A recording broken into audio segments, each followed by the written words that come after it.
How can I help you today? Hey, I need to talk about my loan. No problem. So I got the email. Sandy Spring Bank is becoming... Atlantic Union Bank. That's right. And will you still be... Your banker? Of course. More branches and ATMs? Way more. Still community-driven? Still live here, still give here. Mobile app? Easy. Everything right at your fingertips. And what about my business? Always here to help you reach your goals. Sandy Spring Bank is becoming Atlantic Union Bank, October 2025. Same bankers you love with even more to offer. You'll get more than you expect with McValue at McDonald's. Like deals on your late night go-tos when the party goes till dawn. And savings on their faves. So date night always passes the vibe check. Plus, when the fam shows up for the weekend, you can show out for breakfast. Buy one breakfast sandwich, add one for $1. Only in the app. Limited time only at participating McDonald's. Valid once a day. Must opt into rewards. Ba-da-ba-ba-ba. Save big during Labor Day at Lowe's. Get up to 40% off select major appliances. Plus, buy more to get up to an additional 20% off. Shop even more savings with 3 Stay Green 1 cubic foot vegetable and flower garden soil bags for $10. This Labor Day, take care of your home for less at Lowe's. We help, you save. Valid through 9/3. Soil offer excludes Alaska and Hawaii. Selection varies by location. Select locations only. While supplies last. See Lowe's.com for more details.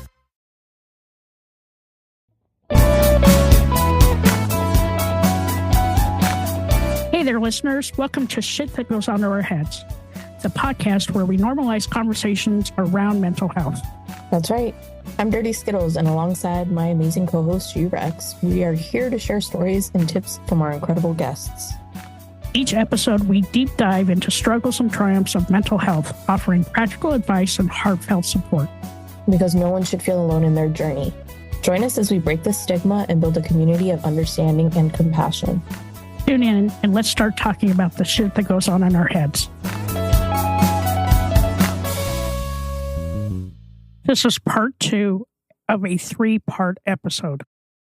I was at that point where I was like, all right, I'm putting the white flag up. I give up. I'm going to do it, And so I made an appointment for a physician initially and went and saw the physician, and he put me on antidepressants because that's what they do. And then he handed me a business card and he said, I want you to make an appointment with this therapist. And I literally laughed in this man's face. And he was like, why are you laughing? And I said, look, I tried that 14 years ago and it didn't work. What makes you think it's going to work this time? And he says, well, you really don't have a choice. You've got to do this. And I said, all right, I had put up the white flag, so I'll move forward. And I made an appointment with this woman. And when I sat down with her in the first 3 minutes of our conversation, I knew this was different. She specialized in trauma, and especially extreme trauma. Her specialty was also PTSD. And so as I was talking to her, I felt myself feeling safe so that I was able to be vulnerable. She was asking me the questions that opened up those floodgates for me. And I was able to tell her what I went through at 17 and what I was currently dealing with. And this woman looked me in the face and she said, Susan, everything you've gone through since you were 17 is normal because you have PTSD. And I said, what? Wait a minute. I'm not in the military. I didn't go to war. What do you mean? And she said, no. She said, anyone who has had any sort of trauma, and there's different types of trauma, can experience PTSD. And what you need to know about that is that PTSD isn't something that goes away. It's something you learn to manage. And in that moment, I was like, you mean I'm not crazy? You mean I can heal from this? I had hope. I was so grateful because I finally found this person that was going to help me and guide me in healing from this, and that I was going to finally step out of this fight, flight, or freeze thing, and be able to heal. And it was such an amazing day for me. I look forward to my therapy sessions until they got really hardcore. But, I tell people all the time, when you find your person, and it might take you a little while, but I tell them, I'm like, the fact that she specialized in my type of trauma with murder and PTSD made all the difference in the world. And she understood the modalities that I would need or the things that would come up for me. And so when I talk to people about finding their person, make sure that person understands your type of trauma. There's a lot of therapists out there that will lump trauma into one group. Mm-hmm. And they want to do like a one size fits all kind of modality for that trauma. And that is not going to help you heal. You have to have someone that understands your type of trauma. And so she did. And the better part of that was too, she knew I was a hot mess. I mean, she knew all the things that I was dealing with emotionally. And I wasn't sleeping, and I had the anxiety and the panic attacks and all of those things. But she didn't want to throw the kitchen sink at me as far as, what to do next. So what we did was we took it in tiny little bites. And she figured out, like, what is the one thing, our first session, she said, what is the one thing you're struggling with the most right now? And at the time, it was sleep. If you don't rest, your nervous system gets all kinds of out of whack, and it exacerbates your depression. It exacerbates your anxiety.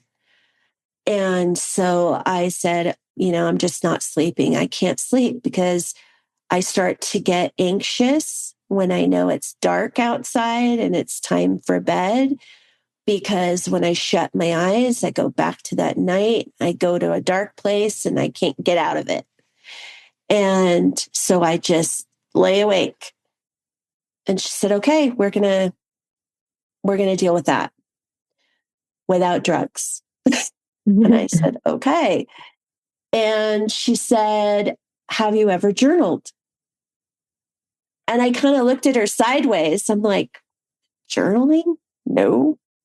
And she said, well, journaling it can be done in different ways. Some people journal through writing. Some people journal through music. Some journal through art. Now they journal through podcasting.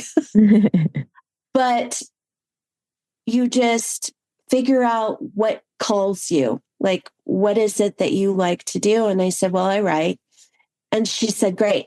Get a pad of paper and a pen and put it by your bedside. And before you go to bed, she gave me some prompts. I want you to just put everything that's swirling around in your head at that moment on that paper. And she's like, don't worry about spelling. Don't worry about punctuation. And she's like, it doesn't even have to make sense. Just put it on the paper. And I was such a skeptic. I was like, how is that going to be? How is that going to help me? And she said, just try it. All we can do is just try it. And I said, okay. And I did.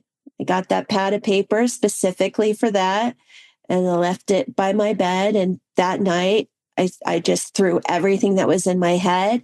And then I got a couple hours of sleep. And the next night, I got a couple more hours of sleep. And by the third night, I was sleeping like a baby. I woke up the next day like, oh my God, it's sunlight out. Like, what happened? And I didn't want to admit it. Like, I was like, how could this make a difference? But I went back to her the next day or the next week, and she said, how did it go? And I said, well, I've been sleeping for 4 days. And so it's something that I teach now, and when I coach people, I talk about journaling, whether it's just journaling the crud that's in your head out, or even just gratitude journaling, really picking out the things that you're grateful for every day. And the next thing that we dealt with was my panic attacks. And we really started. The one thing I could say is even back then, in the 90s, they really didn't talk about a lot of breath work. She kind of was one of those ahead of her time kind of therapists. So she looked into some cognitive therapies that weren't really like hugely popular or known. So she taught me box breathing techniques, visualization, using breath. I went into tapping techniques. So she just little by little introduced me to all these different modalities. And I was able to pick and choose the ones that made me feel better, the ones that regulated my nervous system, the ones that got all the stuff, the self-talk too, the negative self-talk, all those things out of my head so that I can continue to heal. And I'm very grateful that she didn't just throw the kitchen sink at me and be like, we're going to do this and that and this and that. It was one thing at a time, along with the talk therapy. So it was very helpful. And I tell people, even though you might not think that modality is going to be powerful enough, give it a try. You just never know. There isn't a one size fits all for healing from traumas. Right. I have to say something about your story because it's what happened with mine. Like when I started going to therapy, like the first thing that they taught me was journaling. And through the journaling, like I am so close to having my book finished now because of that. But it was so cathartic and so like eye-opening. And even like you, like as soon as I started journaling, I started sleeping better at night. But, they also taught me about boundaries and some PTSD. Like you don't realize that you have all this shit lingering around behind you until you have to face it, head first. Absolutely. And like all the different like therapy modalities out there, and, to coin what, Dirty Skittle says all the time, I actually had to speed date my therapist before I found the right one. Yep. Yeah. At 59 and a half, like I hadn't been taught. I didn't know what the fuck was going on in my head. All I know is that I would mask up every day and I was like fucking fine. I was so fine. But on the inside, I just wanted to be done. Right. And so like, giving people like those answers about all the different modalities for therapy is going to be super helpful. Yeah. I mean, and here's the thing. You said you speed dial. I talk to people about this. This is your healing. It's not your therapist's healing, right? So you have every right to interview them. Right. Ask them the questions. Yeah. Where are the clients that you deal with, right? If you don't have that sense of being able to be vulnerable with that person, it's not your person. Right. Move on. Yeah. And it's okay. It may take you a little while, but I hear from people all the time, oh, therapy didn't work for me. And I always have the same answer. It's because you didn't find your person. Yeah. Your person is out there and you will find them. And it is dating, right? You have to find the perfect fit because this is one of the most intimate, vulnerable relationships you're going to have is with your therapist. So, the other thing I say to people is when your therapist is starting to tell you what to do and not meet you where you are and guide you in what you need to do, but they're telling you need to do this and you need to do that. Bye-bye. Right. There's Right. the door, because that's their ego. That's their ego creeping in, right? And this isn't an ego thing. Right. Healing is not an ego thing. And, what you spoke to before about when I started to heal and continue to heal, even right up to my book, I realized that because I was undiagnosed and unhealed, and I have a chapter in my book called Rose-Colored Glasses for a reason, because I was not capable of recognizing unhealthy, toxic relationships, that I became a people pleaser. I would mold myself into what others needed me to be. I had no boundaries, and it kept me from having some self-respect in having some relationships with friendships that were one-sided. And it even got to that point within my own relationship with my husband, where I was so hell-bent on healing myself that I didn't recognize that even he also had PTSD. He also went through the trauma. He didn't see what I saw, but people around you that have been in that with you, alongside you, been submerged in everything about the trauma, can have PTSD as well. And they too need to heal. And so he was unhealed and I was trying to heal. And so all the focus has always been on me healing and not him healing.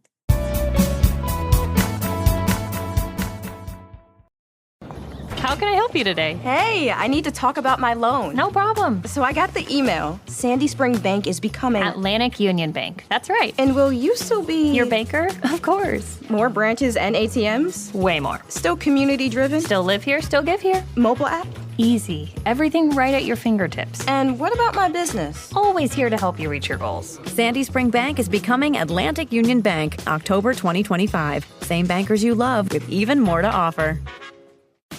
You'll get more than you expect with McValue at McDonald's. Like deals on your late night go-tos when the party goes till dawn. And savings on their faves. So date night always passes the vibe check. Plus, when the fam shows up for the weekend, you can show out for breakfast. Buy one breakfast sandwich, add one for $1. Only in the app.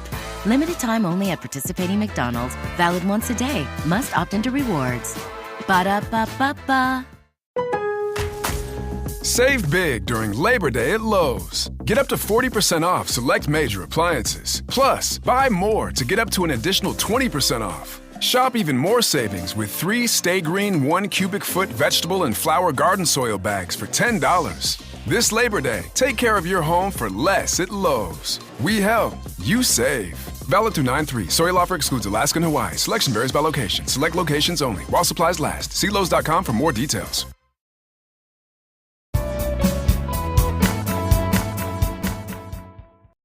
We're getting there now. After the book came out, it opened up a big conversation between the two of us.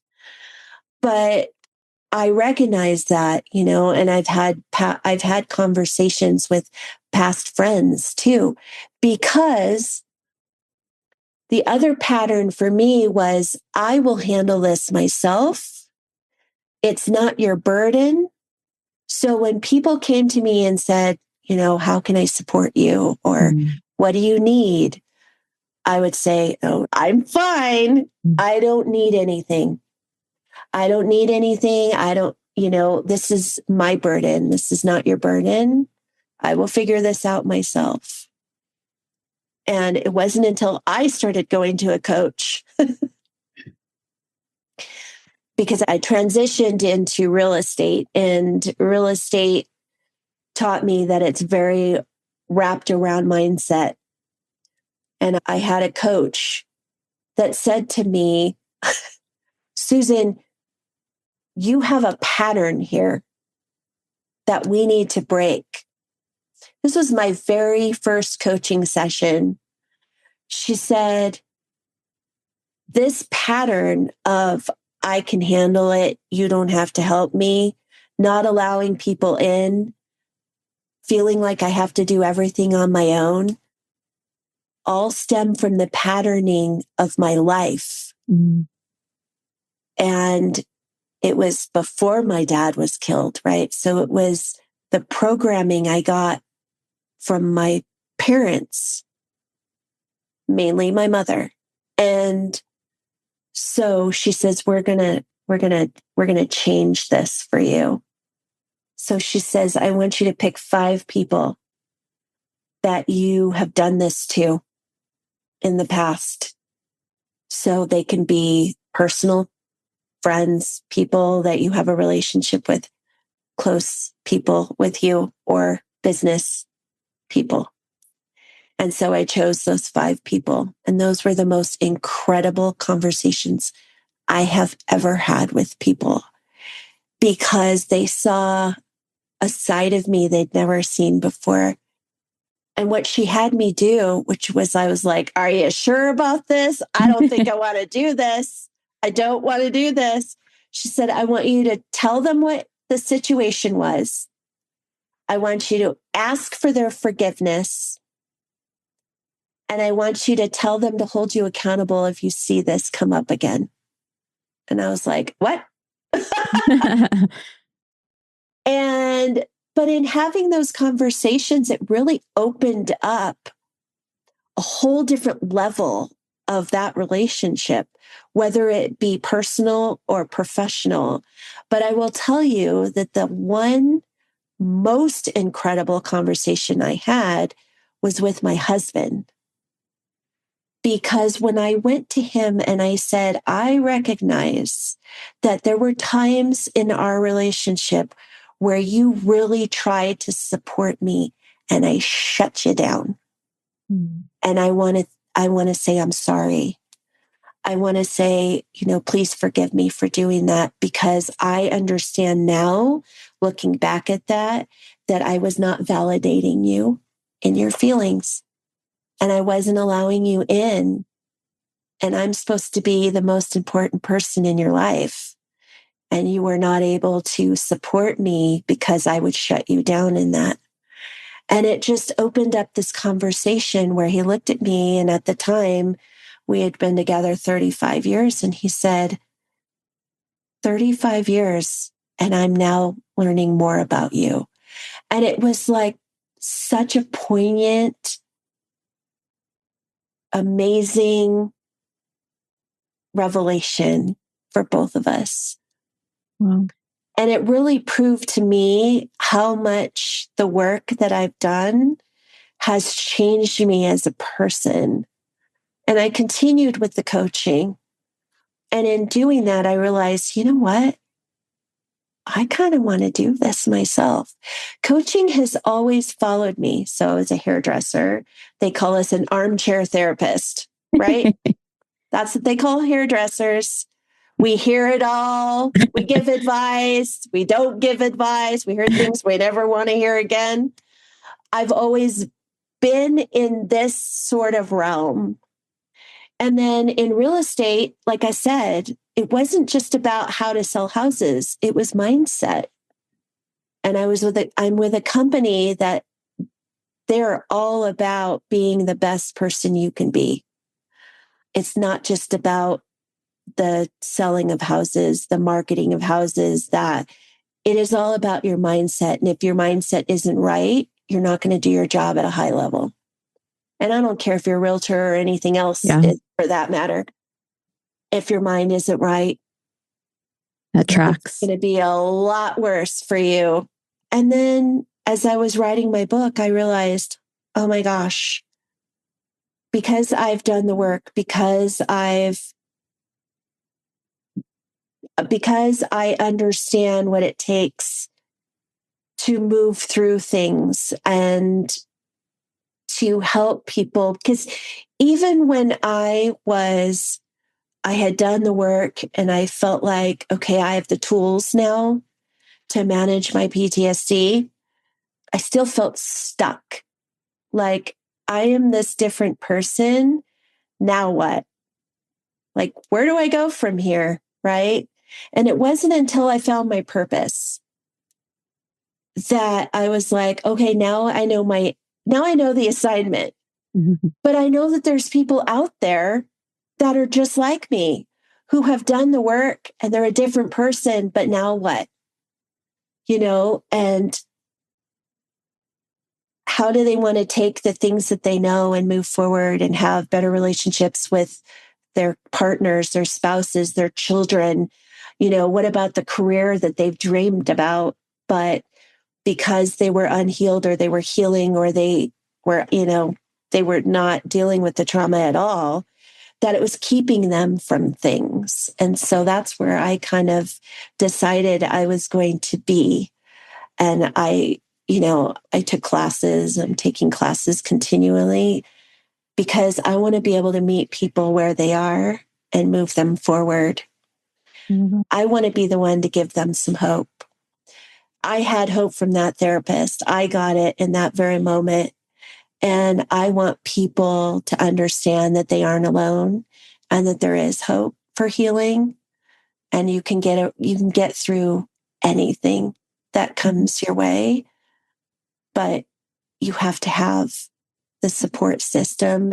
And some people don't believe in therapists, and that's fine too. I mean, it could be your spiritual advisor. It could be, your rabbi, your priest, your whoever, right? But as long as they understand that where they need to meet you can be a little intense and they have to walk that journey with you, you need to feel comfortable with that person. You need to be able to have a safe space. And so for me, that's what I try to be for others, their safe space. That people can be vulnerable with me with no judgment, and that I will listen with love and care and compassion and empathy, but also not let people slip into the victimhood. So, I've been around it. I recognize it. It drives me bananas. When I hear the language, I understand why it happens. It's easier to be that way than to be the survivor. Yeah. Because to be the survivor means you have to do the work. Right. You have to do the work. And I don't candy coat it. I don't tell anybody, oh, it's going to be easy peasy. Nope. It's the hardest thing I ever did in my entire life. Right. But I will tell you, when you do the work, when you move through the pain, when it no longer holds over you anymore, it is priceless. Right. You finally feel like you have control over your life. Your trauma, your grief no longer has control over your life. You're taking your control back. Because you took your pain and you turned it into purpose. Absolutely. Exactly what I did with myself. And you're right, it is not easy. No. And you have to be willing to dig in and figure it out. And I will tell you that I am so thankful I made that call to 988 and that I'm alive to be here today and have these amazing conversations. And, in writing my book, the same thing. Super cathartic, learned a lot about myself. I laughed, I cried. I did all the things. But, believe in the therapy, believe that you can get better because you can, and you can do it without medication. Yeah. But for those that need that medication, I'm all for that too. But hills and valleys, give yourself that opportunity to feel better.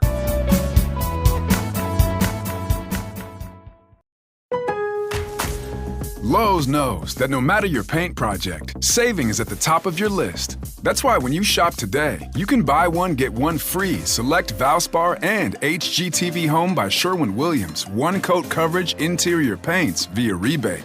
Shop these deals in-store or online today at Lowe's. We help, you save. Selection varies by location. While supplies last. Discount taken at time of purchase. See sales associate for details. Offer valid 8/21 through 9/3.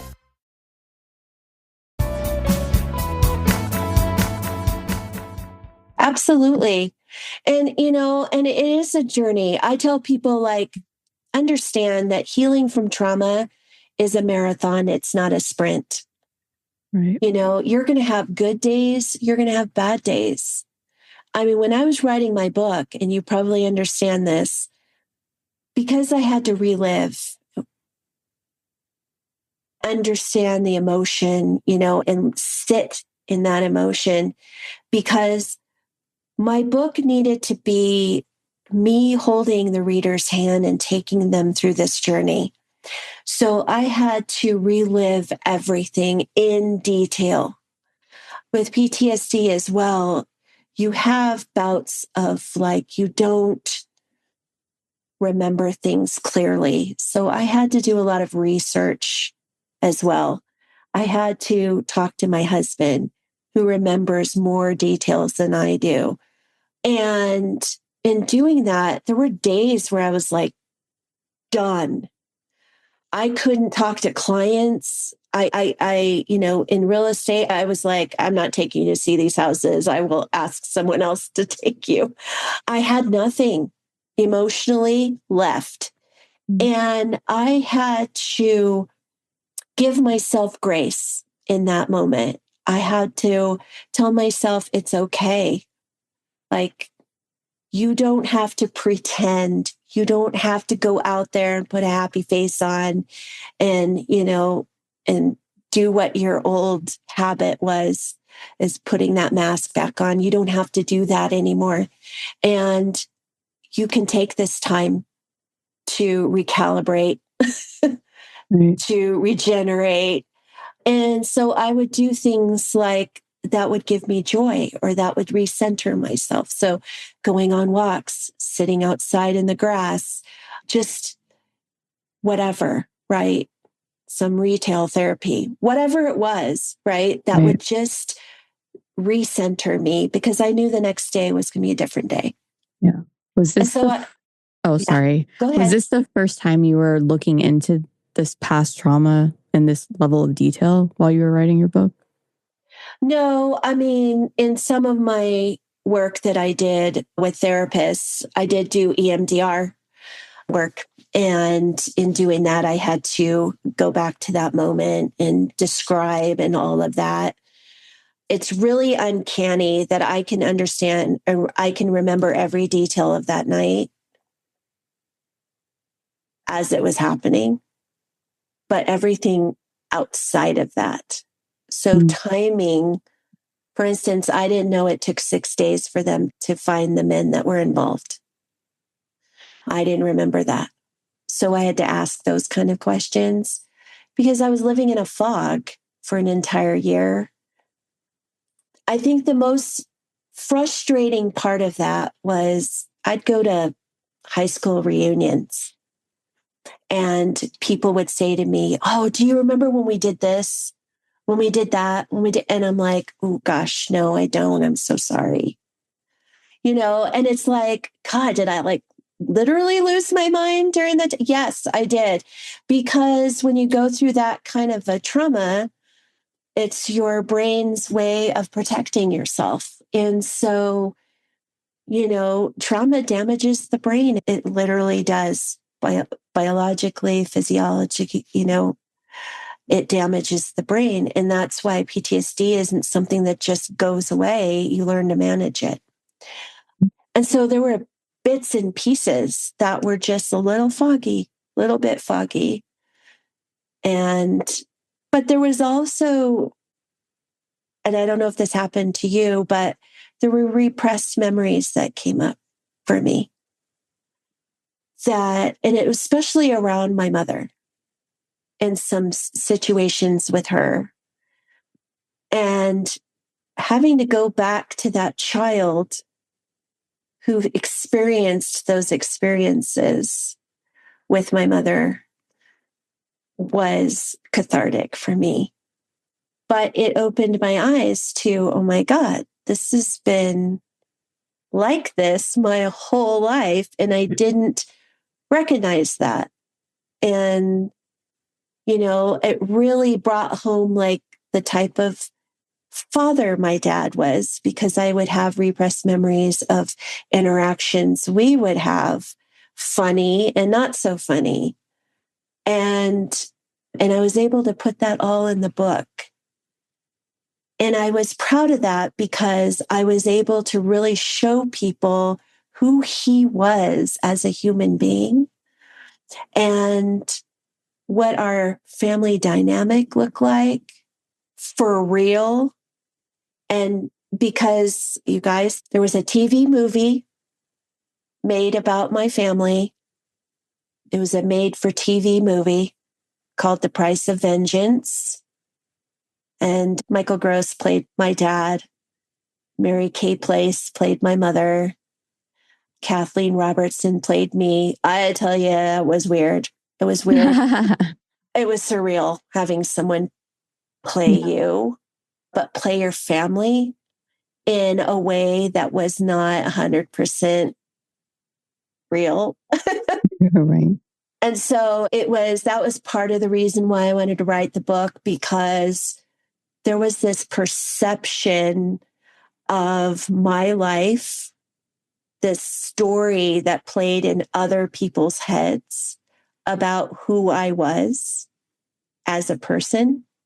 And a lot of it was not real. It was their perception. It was how they would have been in my position, kind of thing. And I finally felt that I had done enough work. I was mentally okay in order to do this.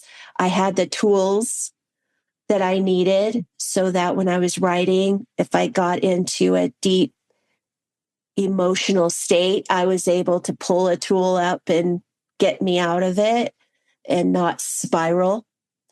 And so, this whole thing was a process that I took all of these things and I learned a lot about myself, but I also learned about the relationships around me as well.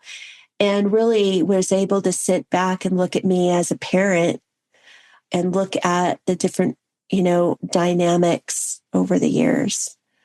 But go ahead. It's funny you say that, because if you ever want to really learn about yourself and like go back and deal with past trauma, write a memoir. Yes. Because it is the most cathartic thing you could ever do. It is. And it opens up a lot of closed doors and things that like super repressed memories. Mm-hmm. I will tell you that like in my book, I decided to leave a lot of that out because it didn't belong in this part of the journey. Yes. Well, but it did take a lot for me to go back to therapy and be like, this is what I fucking learned. Yeah. Help me dig out of this shit, because I don't want to fucking go to sleep and think about this again tonight. Yep. Yeah. Well, and the thing of it is too, is there's a lot of fear that comes into putting your life out there. Hearing you guys say that was my first reaction, was like, there's a lot of fear. Yes. So this is where I learned my purpose in this moment. I had fear for multiple reasons. One, in telling my truth, in telling it authentically and being as vulnerable as I needed to be, I knew that I was going to have to tell the truth and someone else's story as well, which would be my mother and my husband, right? So I had fear that with my mother, and I left a lot out of my book. When you say left, I left a lot out of my book because I didn't want the book to be about, like, I didn't want to villainize her, right? Like, her journey is her journey. The choices she made are her choices, right? this book was about my experience and my life and my experience and, in my reactions to the trauma, right? It was not her journey. She wants to write a book. She can write her own book, right? But I also knew that I had to touch on some things because it led to understanding a lot of my mindset and my programming and all that, right? And so I thought, it could either destroy what was left of our relationship or it could open a conversation. And this is where I realized she's a narcissist. This is where I realized, okay, I have to be okay with the outcome, period. And same with my husband. Was this going to open old wounds that was going to cause turmoil in our relationship again? And the third thing that I was terrified about was putting myself out there. 2 of the men were still incarcerated. And we were a target as well. Mm-hmm. So putting myself out there, doing podcasts, putting my book out there, doing all those things was, scary in the beginning because I was like, is there going to be retaliation? Once you've been a target of someone, that feeling never goes away, right? Unless that person goes away, which I'll get to later.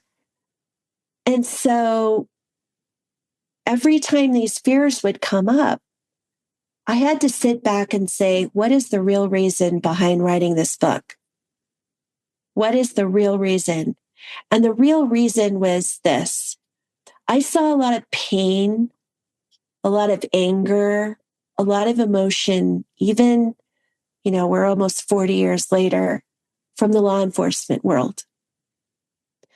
Even my friends from high school, right? There was just so much pain and anger wrapped around my dad's death because my brother was there, because he saved his life, because he was a cop doing his job and he got murdered for it. There were just so many things, right?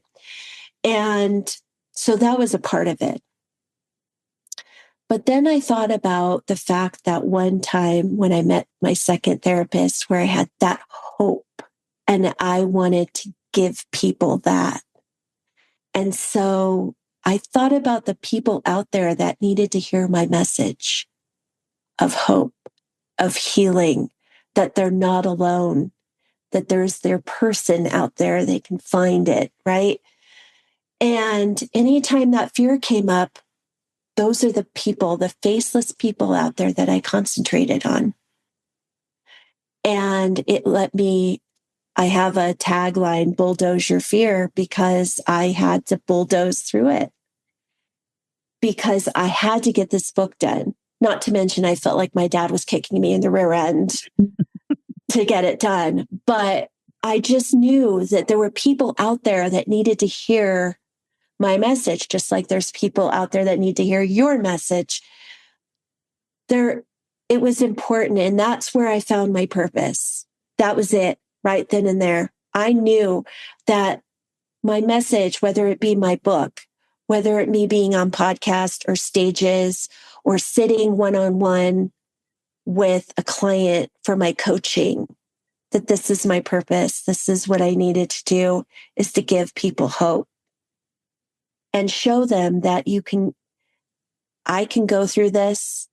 I don't have any special superhero powers that, allowed me to heal, right? It was, I made a choice.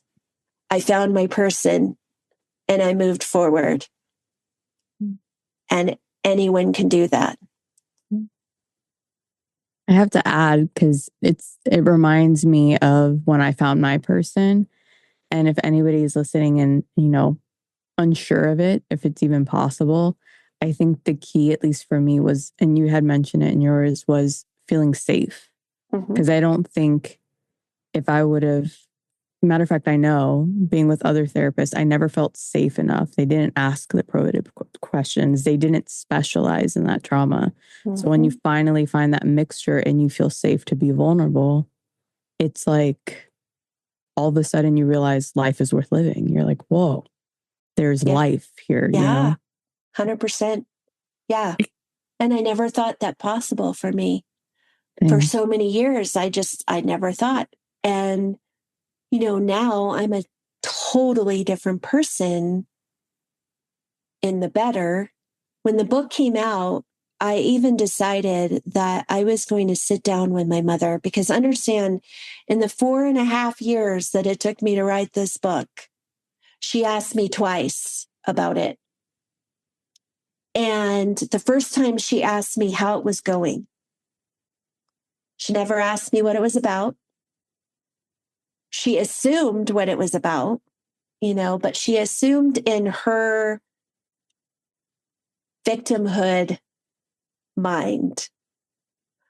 And the second time she asked me how it was going, I told her I was working with an editor on it. And she looked at me and said, "You have an editor?" And I said, "Mom, this isn't just like a hobby book. This is like, I'm going to print this book." Like, it's going to be out there. Book. It will be published. It will be published book. And nothing was said after that. She talked to my brother about it behind my back, but not to me. And I was like, whatever, right? When the book was about to come out publicly, I went over there and I sat down with her. And at this point, I knew that she was a narcissist. I knew that I needed to stay and stick with my boundaries. So I needed to be empathetic to her. However, not engage in the gaslighting and all of those things that happen, right? So I sat down with her and I said, you know, I wanted to talk to you about the book because there's going to be things in there that are going to be very difficult for you to read. Not just about her part in it, but all the pain and the anguish and the suicidal ideation. Like, that's not easy to read about your own kid. Yeah. Right? So I wanted to give her a heads up. I told her everything. I told her I talked about her drinking. I told her about the feeling of abandonment the night my dad was killed. I told her that I talk about generational abuse because I acknowledge that you too were an abused child and adult. And I mean, she even told me, I even gave her a safe space where she could tell me a situation that she had with her own mother. And I acknowledged it and I was empathetic to her, right? I had empathy for her, but it's still a choice. So she said to me verbatim, "Nothing you write in that book will let me love you less or make me love you less." And I thought to myself, okay. When it came out, I brought her a copy. I wrote her a loving note, basically reminding her that everybody's journey is different, right? There's no blame. There's no shame. There's no nothing, right? Because everybody deals with things differently. And I just wanted her to know that I've loved her through hers. So that's what I wrote to her. And I left the book with her and she put it with her mail and walked away. And I was like, all right, cool. 45 minutes later, she called me and she said, "I read the first 2 chapters of the book and it's written really well, just like your mom. Like, I'm a good writer. You're a good writer. And I said, well, thank you. And she said, I'm very proud of you. And I was like, oh, thank you. So in that moment, I accepted that from her. But I also knew she was only 2 chapters in. And even at that, she started gaslighting on me on which neighbor she sent me with. So I was like, not engaging in that. I did not engage in that. And I redirected our conversation when she started doing that. Hi, all. Thank you so much for listening to this episode. I'm G-Rex. And I'm Dirty Skittles. Don't forget to subscribe, rate, and review this podcast. We'd love to listen to your feedback. We can't do this without you guys. It's okay to be not okay. Just make sure you're talking to someone.